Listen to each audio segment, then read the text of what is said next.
di daanu di daw di daanu di daw di daanu ba xamatoo looy def. am na sax koo xam ne ku dëgër fit la nee na yàlla njëkk gàmm ñu ne ko lan mu ne yaa ayyuhal lazina amanu sallu alayhi wa sallimu taslima man ko yaa ñàkk jom sa borom ngay tuutil yàlla moo njëkk gàmm wax ju ñàkk teggin bu yaradik boobu ndax jullit war na koo wax waliyaadu billah waliyaadu billah loolu ëpp na di ko wax ndax yonent bi tuddewu ko yàlla tuddewu ko. beneen bi mooy ndax yonent bi bàyyiwuñ ci yoon bu leer nañ aha kay su ma laajoon alquran wàcc na ba al yawma akmaltu lakum diinakum ndax Abu Bakar mës na koo def te xam ngeen ne xeet wii ki ci gën ginnaaw Muhammad mooy Abu Bakar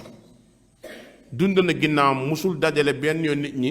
ne nañu màggal juddi yonent bi te bu fekkoon ni loolu ci diine ñi la bokk defe naa ne kenn du ko xam raw Abu Bakar yonent bi moom xamut ko ndax musu koo def doy na sëkk. Umar ibnul Xattaab ni mu bëggee lu baax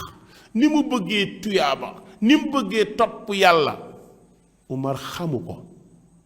musu koo def te dem na ajjana. Abu Bakar xamu ko musu koo def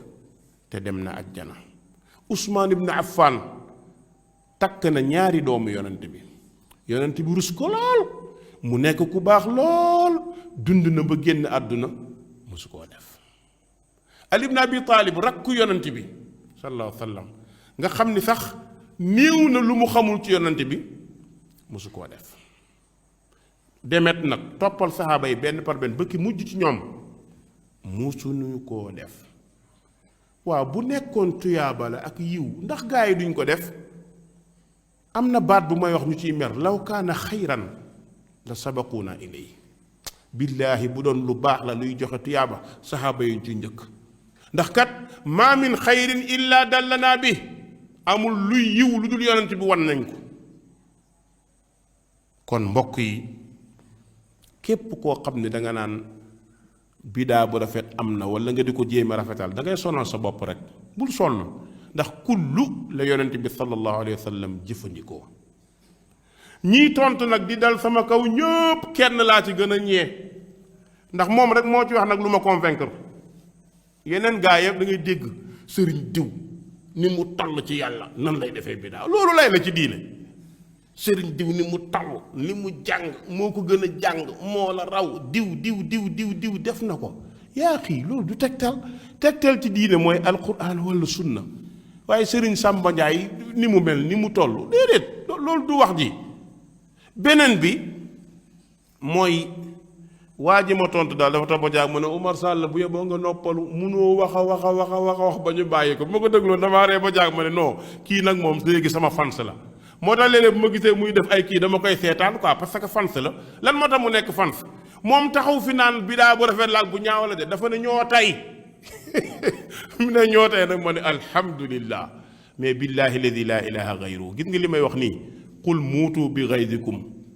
bu leen neexee dee leen mer leen waaye kenn munta fexe ba gàmmu nekk sunna wallahi alladi laa ilaha gayru pour mu nekk sunna moom benn dana am ci ñeent yi pour nga mun koo tuddee sunna mooy ndax yonente bi mus na koo def su ko musee def sunna la maag yow danañ ci ànd ndax saxaaba yi mës nañ koo def yonente bi gis ko te waxu ci dara te boobu amul kon yonente bi musu koo def saxaaba yi musuñ koo def yonente bi saxalu ko kon bu ko tuddee sunna munul nekk sunna te it nag saxaaba yëpp dem nañu àjjana te musuñ koo def kon lu mu lay yokk lii daal boo bëggee ci gàttal mooy wax ji imam Malik nag nee na man istaxsana bid'atan faqad zaama anna nabiya xaana risala te ñun moom la ñuy jàng téeram nee na képp ku ne bidaa bu rafet am na nee nga yonante bi workat la lan moo tax mu nekk workat xamoon na ko te waxuñu ko wala boog xamu ko te ñaar yëpp musiba la boo nee xam na ko te waxuñu ko mooy yonante bi war na boo nee yonante bi xamu ko weddi nga yàlla ndax yàlla ne wa allamaka ma lam takun taalam wa kaana fadlullahi alayka adima munoo xam lu yonante bi xamul kon nag nañu wax rek li ibnu mas'ud waxoon te fa laa jeexalee allahu akbar fuqtum muhammadan wa ashaabuhu ilman aw jitum bid'ata zulma. ibnu masud nee na moom kay da ngeen raw muhammad ak i saxaabaam rek wala ngeen indi bidaa. ñaar yooyu benn la. raw muhammad nag yaakaaruma mun naa am, raw saxaaba yi mun naa am, kon bu mujj bee am. fuqtum muhammadan wa ashaabuhu ilman aw jitum bid'ata